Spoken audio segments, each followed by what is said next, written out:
శ్రీగురుభ్యో నమః. శ్రీకృష్ణాయ పరమాత్మనే నమః. భగవద్గీత విభూతి యోగంలో ఈరోజు మనం 42వ శ్లోకం తెలుసుకుందాము.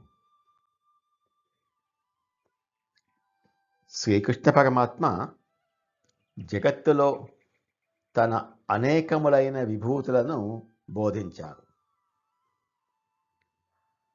ఈ అధ్యాయం చివరి శ్లోకమైన 42వ శ్లోకంతో ఈ విభూతి యోగాన్ని ముగిస్తున్నారు. 42వ శ్లోకం.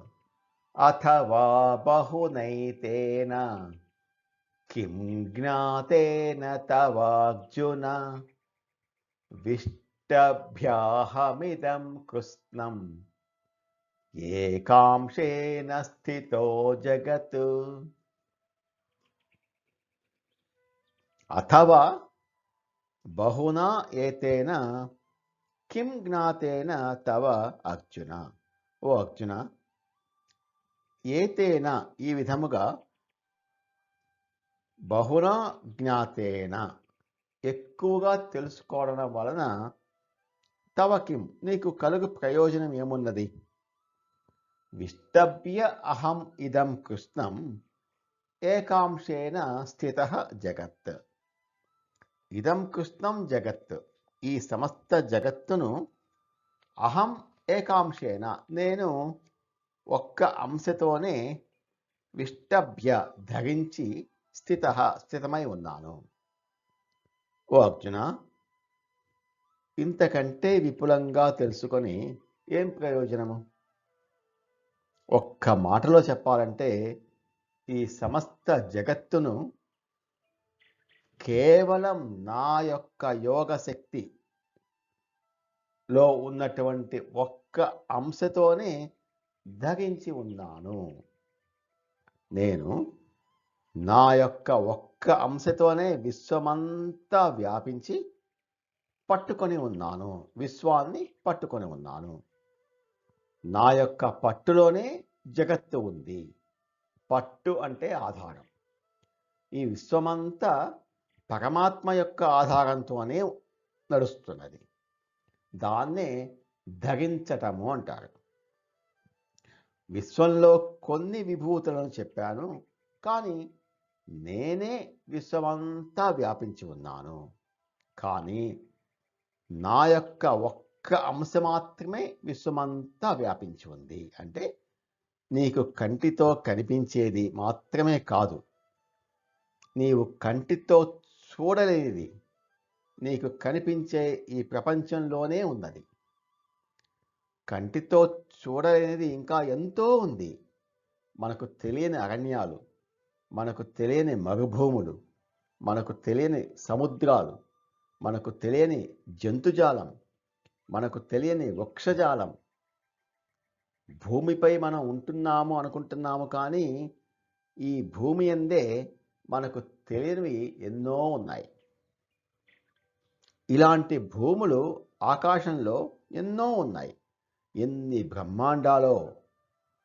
ఈ ప్రపంచాన్ని 2 భాగాలుగా చేస్తే, ఒకటి గోచరాత్మకము, ఇంకోటి అగోచరాత్మకము. చూడగలిగేది గోచరము, చూడలేనిది అగోచరము. ఒక్కసారి ప్రపంచం గురించి ఆలోచిస్తే ఏంటిది అనిపిస్తుంది. ఎంతకాలం, ఎంత దూరం, అనంతంగా అనిపిస్తుంది. ఈ అనంతం అంతా కలిపి విశ్వం. 14 భువనాలు, బ్రహ్మాండాలు అన్నీ, ఉనికి కలిగినవి అన్నీ కలిపి విశ్వం. మనం ఎంతో ఉంది అనుకుంటున్న విశ్వం నా యొక్క అసలు స్వరూపంలో అంశ మాత్రమే అంటున్నారు. నా అనంత తత్వమునందు అనంతమైన ఈ విశ్వం ఒక్క అంశ మాత్రమే అన్నారు పరమాత్మ.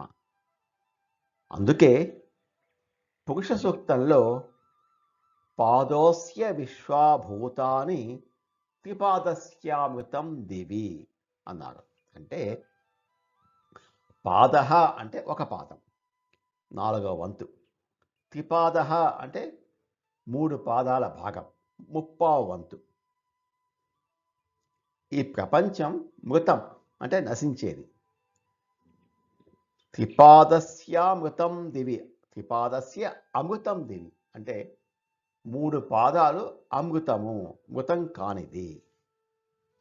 ఈ కనిపించే సమస్త విశ్వం, సకల ప్రాణికోటి అంతా ఆ పరమ పురుషునిలో కేవలం ఒక్క పాదం మాత్రమే, పావు వంతు మాత్రమే.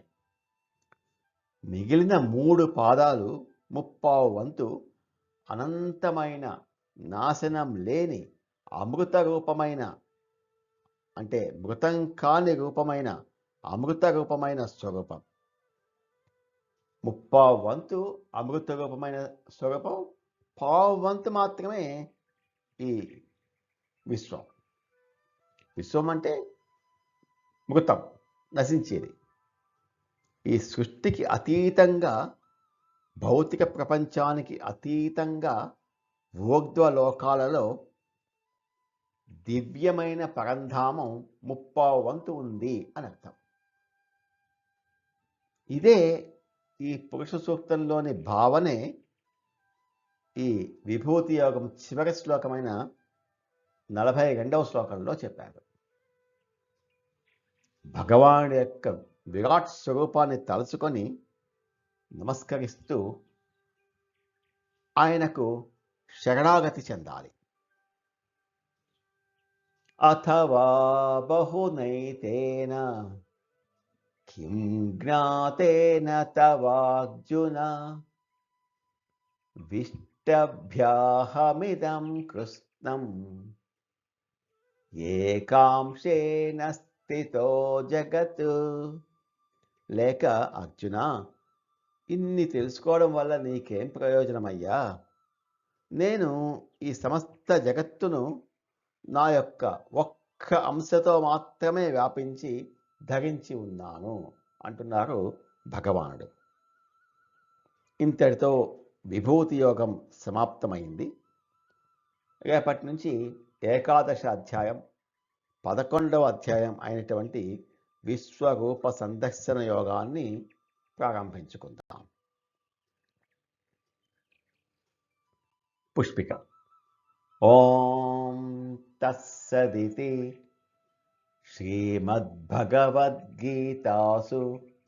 ఉపనిషత్సు బ్రహ్మ విద్యాయాం యోగశాస్త్రే శ్రీకృష్ణార్జున సంవాదే విభూతి యోగో నామ 10మోऽధ్యాయః. ఇది శ్రీమద్భగవద్గీత ఉపనిషత్తుల సారం.